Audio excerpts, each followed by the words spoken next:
मेरे प्यारे बच्चों, क्या तुमने कभी ऐसा महसूस किया है कि तुम्हारी अच्छाई का गलत अर्थ निकाला जा रहा है? तुम लोगों के लिए अच्छा करते हो, उनका साथ देते हो, उनकी मदद करते हो, लेकिन बदले में तुम्हें सम्मान नहीं, बल्कि उपेक्षा मिलती है। तुम प्रेम देते हो, लेकिन तुम्हें दर्द मिलता है। तुम सच्चे रहते हो, फिर भी तुम्हें गलत समझा जाता है। और फिर एक समय ऐसा आता है जब तुम्हारा मन थक जाता है। तुम सोचते हो, क्या मेरी चुप्पी मेरी कमजोरी है? क्या मेरी सहनशीलता मेरी हार है? मेरे बच्चे, आज मेरी बात ध्यान से सुनो। तुम्हारी चुप्पी कमजोरी नहीं है। तुम्हारा धैर्य हार नहीं है। और तुम्हारा कोमल हृदय तुम्हारी सबसे बड़ी शक्ति है। दुनिया अक्सर शोर मचाने वालों को मजबूत समझती है और शांत रहने वालों को कमजोर। लेकिन मैं तुम्हारे हृदय को देखता हूँ। मैं जानता हूँ कि तुमने कितनी बार अपने आंसू छिपाए हैं। मैं जानता हूँ कि कितनी रातें तुमने जागकर बिताई है। मैं जानता हूँ कि कितनी बार तुम टूटे हो, लेकिन फिर भी दूसरों के सामने मुस्कुराए हो। याद रखो, मैं तुम्हारे हर आंसू से परिचित हूँ। जब कोई तुम्हें ठेस पहुंचाता है और तुम बदले में उसे चोट नहीं पहुंचाते, तब तुम कमजोर नहीं होते। तब तुम मेरे स्वभाव को प्रकट करते हो। क्योंकि शक्ति केवल ऊंची आवाज में नहीं होती। शक्ति क्षमा में भी होती है। शक्ति धैर्य में भी होती है।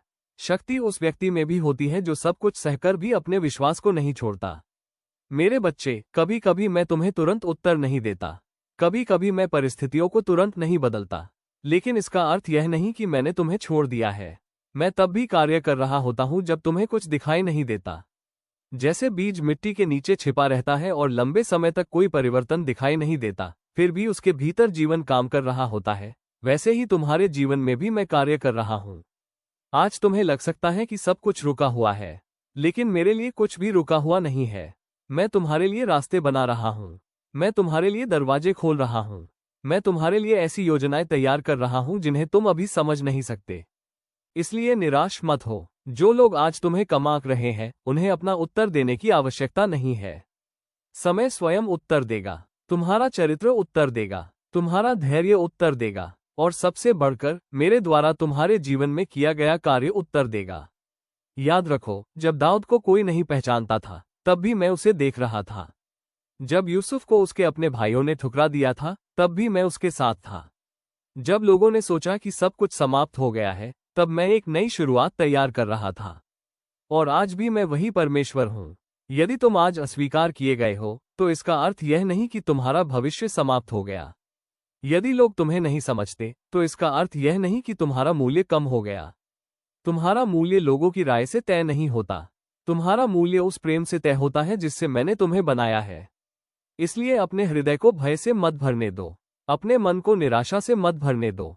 अपनी आंखों को केवल समस्याओं पर मत टिकाओ। अपनी दृष्टि मुझ पर लगाओ। क्योंकि जब तुम मेरी ओर देखते हो, तब तुम्हें अपनी परिस्थिति से बड़ा परमेश्वर दिखाई देता है। और जहां मैं हूं, वहां आशा है, वहां शांति है, वहां सामर्थ्य है। मेरे बच्चे, बस थोड़ा और धैर्य रखो। तुम्हारी प्रार्थनाएं व्यर्थ नहीं गई है। तुम्हारे आंसू अनदेखे नहीं किए गए हैं। तुम्हारी प्रतीक्षा बेकार नहीं जाएगी। मैं तुम्हारे साथ हूं, आज भी, कल भी और आने वाले हर दिन में।